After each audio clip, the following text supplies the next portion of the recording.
మన ప్రభువైనంటి యేసయ్య నామమున ఈ హోప్ టీవీ ఛానల్ వీక్షిస్తున్న నా ప్రియ సహోదరులకు ప్రతి ఒక్కరికి హృదయపూర్వకంగా వందనాలు చెల్లిస్తున్నాం.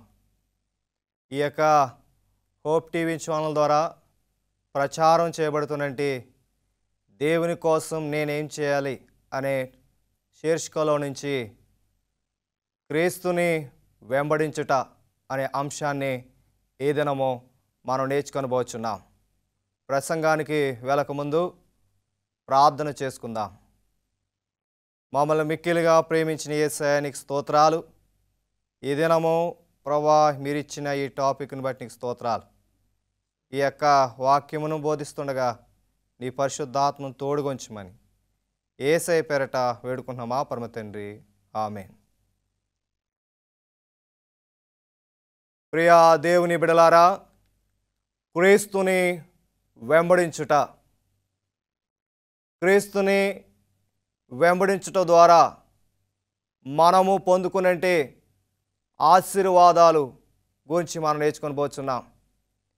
మన క్రీస్తు మనల్ని ప్రేమించే దేవుడు. ఆయన మన పక్షానుండగా మనకి ఏ మాత్రమును లోటు లేదు.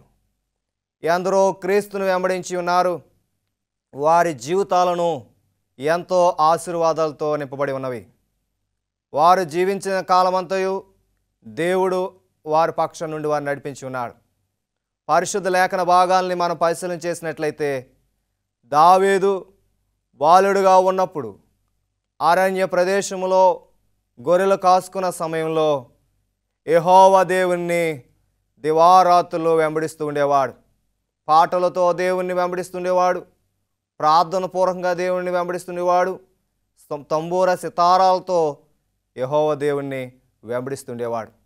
అలాంటి మరి దైవభక్తిలో ఎదిగిన దావీదుకి ఒక దినాన్న సౌలు ద్వారా ఒక ఆటంకం వచ్చి ఉన్నది. ఆ ఆటంకం నుండి ఏ విధంగా తప్పించుకోవాలో దేవుణ్ణి అడిగినప్పుడు యెహోవా దేవుడు ఒక మార్గాన్ని చూపించి ఉన్నాడు. ఆ మార్గం ఏంటో మనం చదువుకుందాం ప్రియ దేవుని బిడలారా. మొదటి సమూయేలు గ్రంథము 19వ అధ్యాయము 20వ వచనాన్ని మనం చదువుకుందాం. దావీదును పట్టుకొనుటకై సౌలు దూతలను పంపెను. ప్రియ దేవుని బిడలారా, దావీదును పట్టుకొనుటకై సౌలు ఒక సైన్యాన్ని పంపించి ఉన్నాడు. దావీదు సమూయేలు అనే ఆ యొక్క ప్రవక్తల యొక్క సమూహము ఉన్న స్థలం ఒకటి ఉన్నది. రామ, నాయోతు అనే ఈ పట్టణాలు దావీదు అక్కడికి చేరుకున్నాడు. ప్రియదేవుని బిడ్డలారా, సమూయేలు ప్రవక్త ఒక పాఠశాలని నడిపిస్తున్నాడు. ఆ పాఠశాల ఎందరికో ఉపయోగపడుచున్నది. ఒక ప్రవక్తల యొక్క తర్బీదు సమూహం అక్కడ ఉన్నది. ప్రవక్తలు ఆక రామ, నాయోతు అనే పట్టణంలో వారు సమూయేలు యొక్క బోధల చేత తర్బీదు పొందుతున్నారు. అలాంటి స్థలానికి దావీదు వెళ్ళి ఉన్నాడు. ప్రభువు యెహోవా దేవుడు అతనికి మార్గం చూపించాడు. ఆ మార్గం ఏంటంటే అక్కడ శ్రమల్లో వచ్చినప్పుడు అక్కడ తలదాచుకోమని.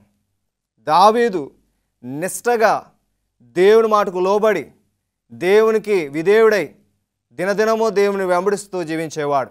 ఆయన మార్గంలో నడిపించబడేవాడు, క్రీస్తు బాటలో నడిపించబడేవాడు. ఆయన అక్కడికి వెళ్ళినప్పుడు దేవుడు మార్గాన్ని చూపించాడు. ఎలాంటి మార్గము అని అంటే దేవుడు చూపించే మార్గము ఎంతో గొప్పది. అక్కడ యాజకుల సమూహం దగ్గరికి వెళ్ళినప్పుడు ఏం జరుగుతుందో ప్రియ దేవుని బిడ్డలారా, అక్కడ దేవుని కాపుదల దావీదు పొందుకున్నాడు. అక్కడ అనేక మంది ప్రవక్తలు దావీదు కోసం ప్రార్థించి ఉన్నారు. దావీదు దేవుని వెంబడించడం ద్వారా అతడు సురక్షితంగా రక్షించబడి ఉన్నాడు.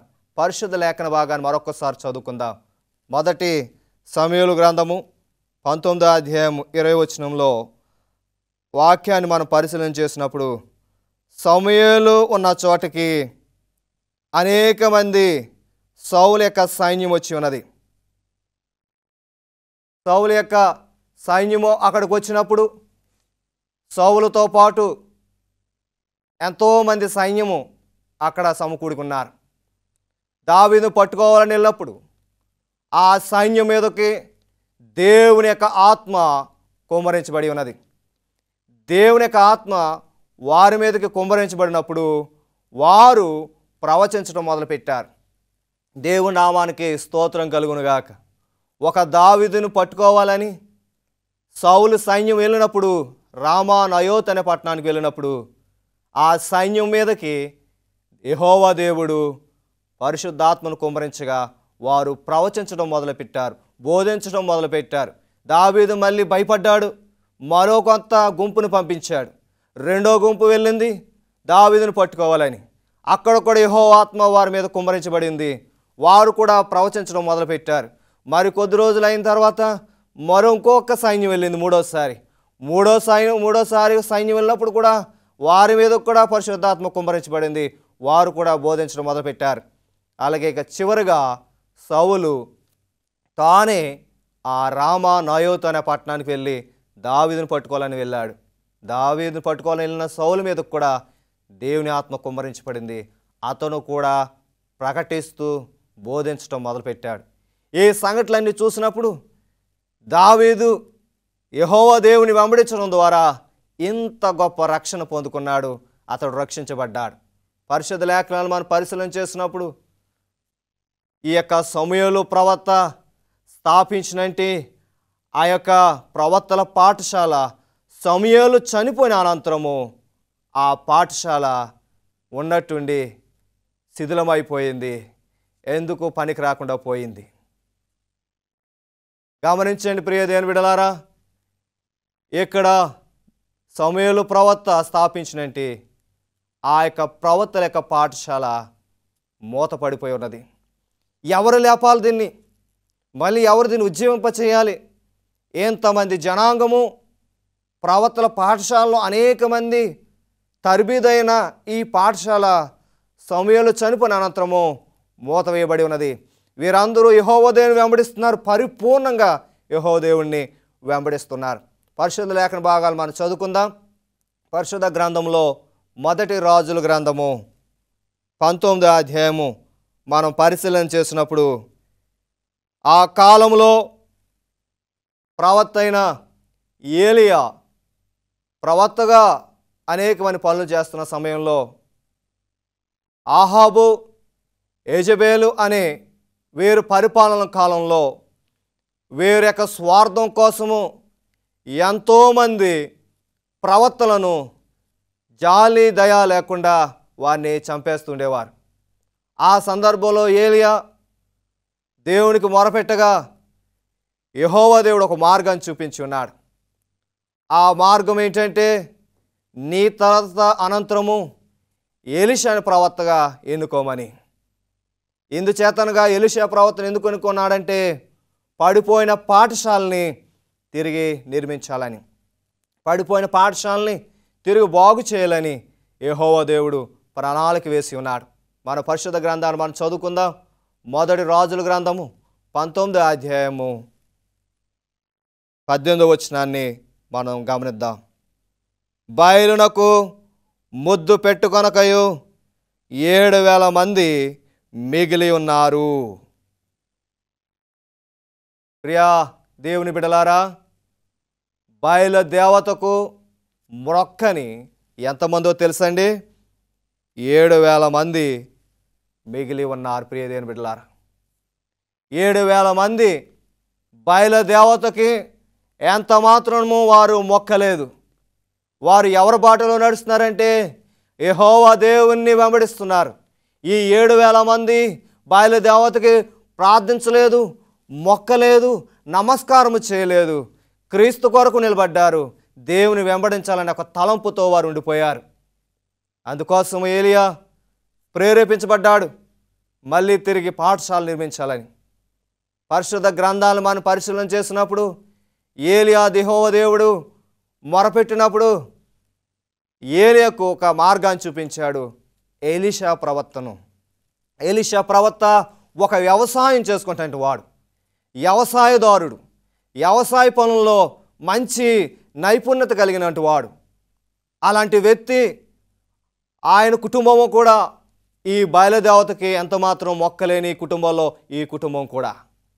దేవుడు ప్రత్యేకంగా ఆయన వెంబడించిన వారికి ఒక మార్గాన్ని ఆయన చూపిస్తాడు. ఆయన వెంబడించినటువంటి వారికి దేవుడు ఎప్పుడూ తోడుగా ఉంటాడు. పరిశుద్ధ లేఖన మన భాగాలు మనం చదివినప్పుడు ఏలియా ఎలీషా దగ్గరికి వెళ్ళినట్లుగా మనం చూస్తున్నాం. మరొకసారి పరిశుద్ధ గ్రంథాన్ని మనం పరిశీలన చేద్దాం. మొదటి రాజుల గ్రంథము 19వ అధ్యాయము 21వ వచనంలో మనం చూసినట్లయితే ఇక్కడ ఏలియాను వెంటే పరిగెత్తుకుని వెళ్ళి ఏలియా దగ్గరకు వచ్చి ఎలీషా ఈ విధంగా అంటున్నాడు, నేను నా తల్లిదండ్రులకు ఒక మాట చెప్పి నీ దగ్గరకు వచ్చేదను. నా బంధువుల దగ్గర, నా రక్త సంబంధులకు ఒక మాట చెప్పి మళ్ళీ నీ వెంటే నేను వెంబడిస్తానని ఏలియాతో ఎలీషా చెప్పినట్లుగా మనం చూస్తున్నాం. ఏలియా ఫోర్స్ చేయలేదు, బలవంతం చేయలేదు, నీ ఇష్టపూర్వకంగానే రమ్మని ఏలియా చెప్పి ఉన్నారు. అయితే ఎలీషా ఏలియా వెంటే వెళ్ళాలని, ఏలియానే వెంబడించాలని ఆశపడి ఉన్నాడు. పరిశుద్ధ లేఖన భాగంలో ఒక ప్రముఖ వ్యక్తిని మనం కొత్త నిబంధన గ్రంథంలో చూస్తున్నాం. ప్రభువైన యేసుక్రీస్తు ప్రభువాన్ని వెంబడించాలని ఒక యవనస్తుడు ఆయన యొద్దకు వచ్చి ఉన్నాడు. మత్తయి సువార్త 19వ అధ్యాయము 16వ వచనంలో మనం చూసినట్లయితే ప్రభువేనంటి యేసుక్రీస్తు ప్రభువారి దగ్గరికి ఒక యవనస్తుడు వచ్చి ఉన్నాడు. ఏమని అడిగాడో తెలుసండి? ఆ యవనస్తుడు, ప్రభువా, నిత్య రాజ్యమునకు నేను వెళ్ళుటకు నేనేం చేయాలని యేసుక్రీస్తు ప్రభువాన్ని అడిగి ఉన్నాడు. నిన్నే వెంబడిస్తాను ప్రభువా, నీ వెనకాలే వస్తాను, నీ బాటలోనే నడుస్తానని యెహోవా దేవుని యేసుక్రీస్తు ప్రభువాన్ని అడిగి ఉన్నాడు. అయితే యేసుక్రీస్తు ప్రభువారు ఏమని అన్నారు తెలుసండి? నీ యొక్క ధనమును, నీ యొక్క భోగభాగ్యాలను బీదలకిచ్చి నువ్వు నన్ను వెంబడించమన్నాడు. ముందుగా యేసుక్రీస్తు ప్రభువు అడిగారు, నువ్వు ఆజ్ఞలు గైకుంటున్నావా అంటే సమస్తము నేను గైకుంటున్నానని చెప్పాడు. అయితే నీకు ఒకటి ఉంది లోపము, అదేంటంటే నీ దగ్గర ఉన్న ధనము బీదలకు ఇవ్వమని. ఇది చాలా కష్టమైన పని. నీ యొక్క ధనాన్ని ఇతరులకు ఇవ్వమన్నప్పటికీ అతడు మనస్సు నొచ్చుకొని కోప్పడి ఆ ప్రాంతాన్ని విడిచి వెళ్ళిపోయి ఉన్నాడు. క్రీస్తుని వెంబడిస్తానని చెప్పాడు కానీ వెంబడించలేకపోయాడు. ఆయన మార్గాలు ఎంతో కష్టం. కనుక ప్రియ దేవుని బిడ్డలారా, నిజ జీవితంలో క్రీస్తుని వెంబడించాలంటే అనేకమైన శోధనలు ఉంటాయి, సవాళ్ళు ఎదుర్కోవాలి, శ్రమలు ఎదుర్కోవాలి. అందుకే దేని యొక్క వాక్యం ఈ విధంగా సెలవిస్తుంది. ప్రియ దేవుని బిడ్డలారా, పరిశుద్ధ లేఖన భాగాల్లో క్రీస్తును వెంబడించడం ద్వారా మనం ఏం పొందుకుంటాం? యేసుక్రీస్తు ప్రభువారు నన్ను వెంబడించాలంటే మీరు ఏం చేయాలి, ఎలాంటి భారాన్ని మీరు భరించాలి, ఎలాంటి కష్టాలను మీరు తట్టుకోవాలి అని యేసుక్రీస్తు ప్రభువారు శిష్యులకు చెప్పి ఉన్నారు. శిష్యులకు ఒక మార్గాన్ని చూపించారు. మరి మీరు నన్ను వెంబడించాలనుకుంటున్నారు? శిష్యులకి యేసుక్రీస్తు ప్రభువారు ఒక ఇన్స్ట్రక్షన్స్ ఇచ్చారు, మీరు ఎంతవరకు నన్ను వెంబడించగలరు. పరిశుద్ధ లేఖన భాగాల్ని మరొకసారి మనం చదువుకుందాం. పరిశుద్ధ గ్రంథాన్ని మనం పరిశీలన చేద్దాం. మత్తయి సువార్త 16వ అధ్యాయము 24వ వచనంలో ఈ మాట రాయి ఉన్నది. అప్పుడు యేసు తన శిష్యులను చూచి, ఎవడైనాను నన్ను వెంబడింప గోరిన ఎడల తన్ను తాను ఉపేక్షించుకుని తన శిలువను ఎత్తుకుని నన్ను వెంబడింపవలెను. ప్రియ దేవుని బిడ్డలారా, ఆనాడు శిష్యులు ఇవ్వబడిన మాట, తాను ఉపేక్షించుకొని తన యొక్క భారాన్ని విడిచిపెట్టి నన్ను వెంబడించగలరా? ఎంతమంది వెంబడిస్తారు అని యేసుక్రీస్తు ప్రభువు అడిగినప్పుడు శిష్యులందరూ అన్నారు.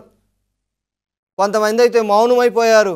అందులో పేతురు అన్నాడు, కొంచెం తొందరపాటు ఎక్కువ కాబట్టి పేతురు అన్నాడు, ప్రభువా, నువ్వు ఎక్కడికి వెళ్తే నేను అక్కడికి వస్తాను, నువ్వే మార్గంలో వెళ్తాను ఏంటే నేను వస్తాను అని ఉన్నట్టుండగా అతడు ఆతురతపడ్డాడు. అప్పుడు యేసుక్రీస్తు ప్రభువారు అన్నారు, నీవు నన్ను వెంబడిస్తానని అన్నావు కదా, కొన్ని శ్రమలు వచ్చినప్పుడు నువ్వు ముమ్మారు బొంకుతువు, ముమ్మారు నేనెవరో, నాకు యేసు అంటే ఎవరో తెలియదని నువ్వు చెప్పడానికి ప్రయత్నం చేస్తావు. అలాంటి స్థితిలో నువ్వు ఉంటావు. ఇప్పుడు చెప్పిన మాట రీతిగా నువ్వు ఆ రోజు నిలబడవు అని యేసుక్రీస్తు ప్రభువారు స్వయంగా పేతురుకి చెప్పినట్లుగా మనం చూస్తున్నాం. పరిశుద్ధ గ్రంథంలో యేసుక్రీస్తు ప్రభువారు పేతురుని ఒక ప్రశ్న వేశారు.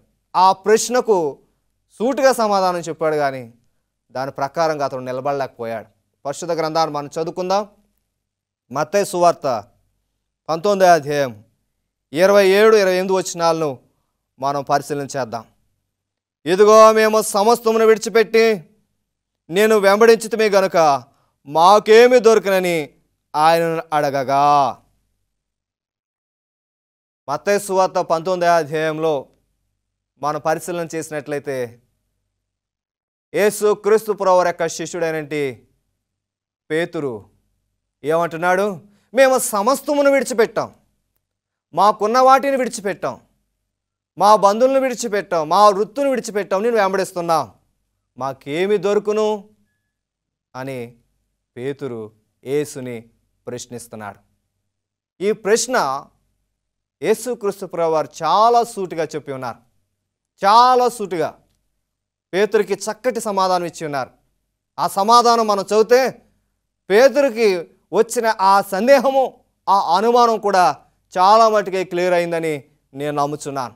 మన జీవితంలో కూడా మనం కూడా ఇలాంటి ప్రశ్న కలిగి ఉన్నాం.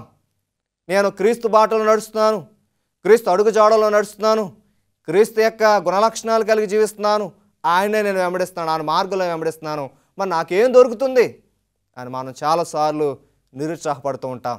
అయితే యేసుక్రీస్తు ప్రభువారు అన్న మాటలను మరొకసారి మనం జ్ఞాపకం చేసుకుందాం. మత్తయి సువార్త 19వ అధ్యాయము 28వ వచనం ఉన్న వాక్యాన్ని మనం చూద్దాం.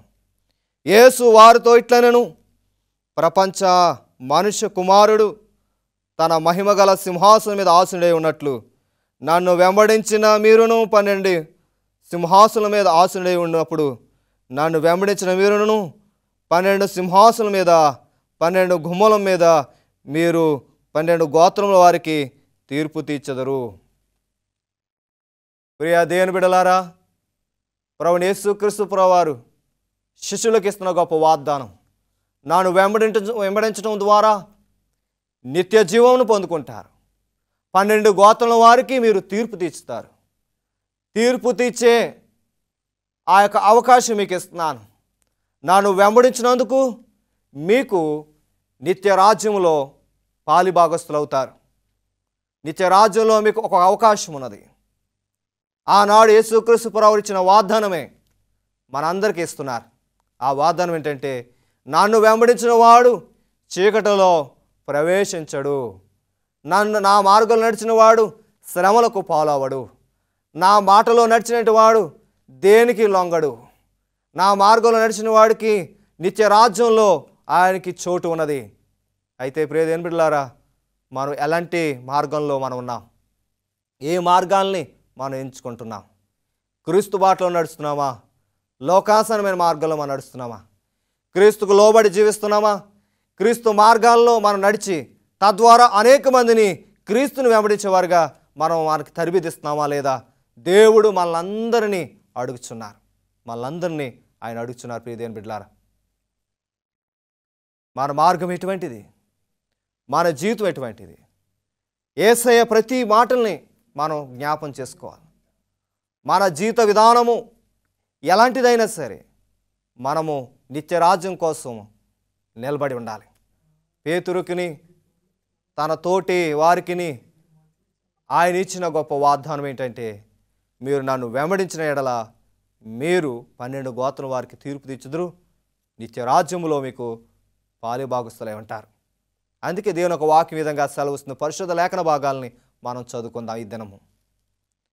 ప్రకటన గ్రంథము 21వ అధ్యాయము 14వ వచనంలో ఈ మాట రాయబడి ఉన్నది. అపోస్తుల యొక్క పేరులు 12 పునాదుల మీద వారి పేర్లు లెక్కింపబడి ఉన్నవి.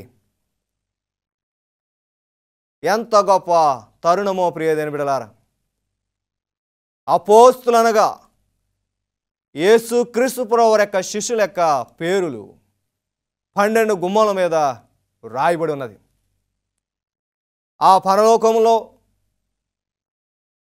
మిగతా వారికి, లోకస్తులకి, మంచివారికి, చెడువారికి అందరికీ తీర్పు తెచ్చే గొప్ప అవకాశము శిష్యులకే యేసుక్రీస్తు ప్రభువారు ఇచ్చినట్లుగా మనం చూస్తున్నాం. ఈ దినము మనం నేర్చుకోవాల్సిన ఒక అమూల్యమైన పాఠము, యెహోవా దేవుణ్ణి వెంబడించినట్టు మన జీవితాలు ధన్యకరంగా ఉంటాయి. క్రీస్తు బాటలో మనం నడవాలి, యేసయ్య బాటలో మనం నడవాలి. ఈ రోజులో యేసు యొక్క మార్గంలో నడవటానికి ఎవ్వరూ ఆసక్తి చూపించట్లేదు. లోకానుసారంగా ఆలోచనలతో జీవిస్తున్నారు. మార్గాలను, సరైన మార్గాలను ఎంచుకోవట్లేదు. ఆనాడు శిష్యులు మాత్రం వారికి ఉన్న వాటన్నిటిని విడిచిపెట్టి క్రీస్తుని వెంబడించడం ద్వారా వారికి గొప్ప వాగ్దానం ఇవ్వబడి ఉన్నది. గమనించండి ప్రియదేని బిడ్డలారా, తోటి విశ్వాసులారా, మనము ఎలాంటి వారమైనప్పటికీ, ఎలాంటి జీవితం అయినప్పటికీ మన యేసయ్య మన పక్షాన ఉన్నాడు. మనం నమ్ముట వలన మనకు నిత్య జీవం పొందుతాం, క్రీస్తు మార్గంలో నడుస్తాం. లోకంలో అనేక మంది ఈ లోకానుసరమైన మార్గాలను ఎంచుకుంటున్నారు. క్రీస్తు యొక్క బాటల్లో వారు నడవలేకపోతున్నారు. వారి మార్గాలు సరిగ్గా ఉండట్లేదు. క్రీస్తు అడుగు జాడలు నడిపించాలని తల్లిదండ్రులు తపన పడుచున్నారు. అయితే వారు వాటిని విసర్జిస్తున్నారు. ఇక్కడ మనం చూసినట్లయితే యేసుక్రీస్తు ప్రభువు శిష్యులు, వారి జీవితాలే మనందరికీ మార్గదర్శిగా ఉన్నాయి. వారి యొక్క జీవితాలు మనకి మార్గాన్ని చూపిస్తున్నాయి. మా యొక్క జీవితాల్లో ఒక అమూల్యమైన పాఠాలను మనం నేర్చుకోగలం. ఒక యవనస్తుడిని అడిగితే అన్నాడు యవనస్తుడు, నేను వెంబడించలేను, నాకున్న ఆస్తులు నేను పోగొట్టుకుంటున్నాను, నాకున్న ధనాన్ని నేను పోగొట్టుకుంటున్నాను అని ద్వేషించి, యేసయ్యని ద్వేషించి వెళ్ళిపోయి ఉన్నాడు. ఈ రోజుల్లో మన చివరి దినాల్లో మనం జీవిస్తున్నాం. రానున్న రోజుల్లో మనకి దేని యొక్క వాక్యాన్ని చదువుకునే భాగ్యం మనకు లేదు. పరిశుద్ధ గ్రంథంలో నడవలసిన మార్గాలు మనం కోల్పోతుంటాం. ప్రభుత్వాలు మారే కొలది, రాజ్యాలు మారే కొలది, బలముకు పోయే కొలది మనకు శ్రమలు ఎక్కువ వస్తాయి. బలమైన రాజ్యాలు వస్తున్నాయి, బలమైన ప్రభుత్వాలు వస్తున్నాయి రానున్న రోజుల్లో. వీటన్నిటిని మనం ఎదుర్కోవాలంటే శిష్యుల్ని మనం మాదిరిగా తీసుకోవాలి. శిష్యులు అనేక మంది వారి జీవితాలను త్యాగం చేశారు. క్రీస్తుని వెంబడించడం ద్వారా వారి జీవితాలు సంతోషంగా లేవు. ఎన్నో శ్రమలు ఎదుర్కొన్నారు, ఎన్నో హింసలు ఎదుర్కొన్నారు. అనేక మంది హతసాక్షులయ్యారు. క్రీస్తు కొరకు నిందలు అనుభవించారు, శ్రమలు అనుభవించారు. కానీ వారి విశ్వాసాన్ని ఏమాత్రం కోల్పోలేదు. కాబట్టి దేవుడు యెహోవా ప్రభువైన యేసుక్రీస్తు ప్రభువారు వారికి ఒక గొప్ప వాగ్దానం ఇచ్చారు. ఆ వాగ్దానం ఏంటో తెలుసా ప్రియమైన బిడ్డలారా? నిత్య రాజ్యములో వారికి స్థానాన్ని అనుగ్రహించి ఉన్నారు. నిజ జీవితంలో మనం కూడా అట్టి స్థానాన్ని దక్కించుకోవాలి. యేసయ్య రాజ్యము వచ్చుచున్నది. ఆ నిత్య రాజ్యంలో మనం అందరం చేరాలంటే క్రీస్తుని వెంబడించాలి. ఆయన వెంబడించి ఆయన యొక్క నిత్య రాజ్యంలో మనం అందరం చేరుటకు యేసయ్య యొక్క కాపుదల, తోడు, సహవాసం మనకు తోడుగా ఉండి నడిపించునుగాక. ఆమేన్. ప్రార్థన చేసుకుందాం. మహోన్నతుడా, సర్వశక్తుడా, మిక్కిలి దేవునికి స్తోత్రాలు. నీ బిడ్డలందరూ ప్రభువా నిన్ను వెంబడించే మార్గాన్ని ఎంచుకొని నిత్య రాజ్యంలోకి చేరుటకు ప్రతి ఒక్కరికి సహాయం చేయమని యేసయ్య పేరట వేడుకుంటున్నాం మా పరమ తండ్రి. ఆమేన్.